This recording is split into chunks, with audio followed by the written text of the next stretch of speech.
Okay, so I recently came across an issue with the Canon R5C that in my opinion is a giant, glaring red flag issue that I haven't really heard many people speak about.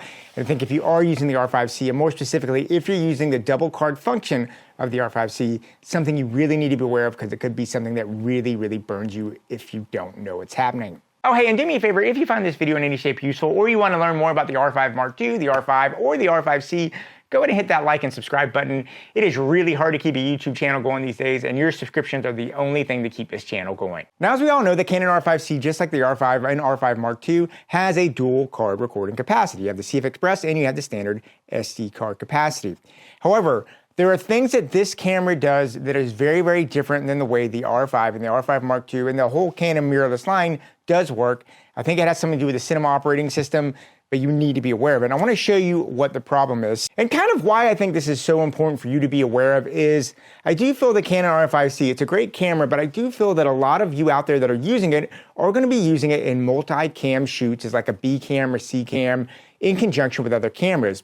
And when you're in a situation where you're doing a shoot with multiple cameras and you're kind of running on the day, dealing with the lights, the client getting down, hitting record, you're going to rely on what the camera's telling you information-wise, and it's easy to miss something in a sub-menu, and this is where the second card function of the Canon R5C could really, really make you feel not happy. I'm going to show you what I mean here. So what I'm going to do here is I'm going to go ahead and put my second card here in the Canon R5C, and how this happened to me, honestly, was I was on a shoot. We were using 3 cameras. We'd be doing a full day of shooting, and I got to the point that I actually used up all my CF Express cards, but I had plenty of SD cards in here. I put it in here, hit record. I had the second camera function set to go on my camera. It recorded and it was fine. Here is the problem. If you look here on my camera, you will see now that you can look at the information that the camera is getting, and it is telling me, I just put a second card in there. There's no, obviously you can look at the area up there. It's telling me I don't have a CF Express card, but I do have an SD card in my second slot that has 311 minutes open in it. Now, you can also see, very, very importantly, that I'm recording at 3840 by 2160 in 420 10-bit thing. I was doing a podcast, so this is what made sense for me. Now, when I hit record, everything looks good, no issues. And I want you to pay attention to this recording issue right here. If you'll notice, it says I'm recording at 3840 by 2160, 420 10-bit, 23.98 frames a second, no problem. I hit stop, I get no issue whatsoever.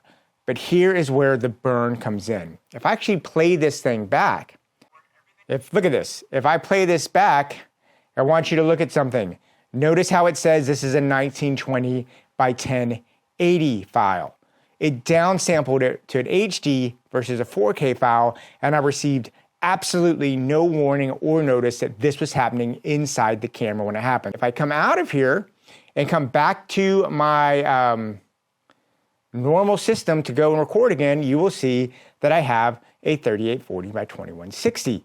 So I have a 4K image that's now recording unknown to me without any verification or any warning in any way, shape, or form that I am recording a HD, not a 4K image.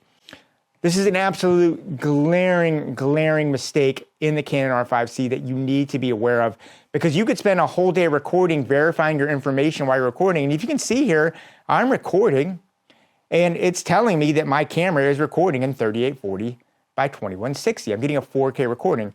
There is nothing on this screen that I can see at all that is letting me know that even though I'm hitting record and recording internally, that I'm not recording at a 4K image. Now, because of my specific instance, because I was filming something for a podcast and I was doing a lower resolution, this is where this thing kind of set up. Now, you can come here and see that I did set myself down here for 420 10-bit, just to try and save some card space. And then if I come over here to my second card, you'll see I have it set to main sub, and I just thought it was good. I didn't look at all the grayed out area because I figured everything was good, just like the Canon R5 and the R5 Mark II. Now, I know a lot of you out there will probably say something like, well, Brian, if you really just took the time to go in there and dig in these sub-menus, you would see that this is a user error. And it is a user error, but I do not think that your camera should ever record and display the wrong information or whatever it's recording on the media.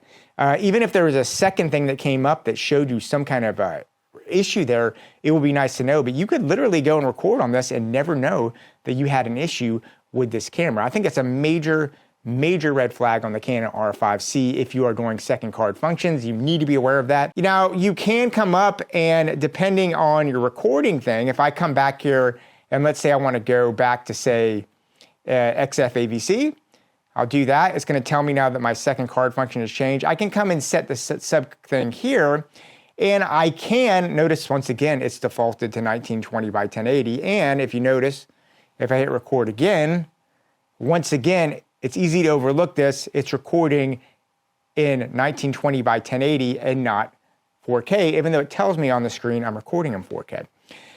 Now I can come in here on an XFAVC and I can set that resolution up to a 4K 150 bits per second, and that's recording at a 4208 bit. It's a little low resolution. But I think what's the main point of all of this is a very, very easy thing to overlook. You just need to be very, very careful on the Canon R5C because even though it has 2 card slots like the other Canon mirrorless systems, it doesn't treat them anywhere close to the same. On a Canon R5, on a Canon R5 Mark II, if you do this on those cameras, both cards, whether you have a CF Express or an SD card, will record the same stuff with no issue. The sub-recording function on the Canon R5C will not do it the same. It's an easy thing to overlook. And the other thing you just got to be really, really aware of is the fact that if the camera cannot record it at that resolution, it's going to do it without telling you, and you're not going to find out honestly till you come back, pull it into Premiere, and actually start editing it, and you'll figure out that your camera was set to the wrong resolution, even though it told you it's the right resolution. And hopefully Canon just comes up with a firmware update and does fix this. Anyway, guys, just thought this would be interesting. I wanted to share this with you because it burned me, and I just want to make sure it doesn't get any of you out there in trouble. I'd love to hear what you have to say with this. Leave me notes and comments down below, and yeah, go out there, keep on shooting, and yeah, I'll talk to you soon.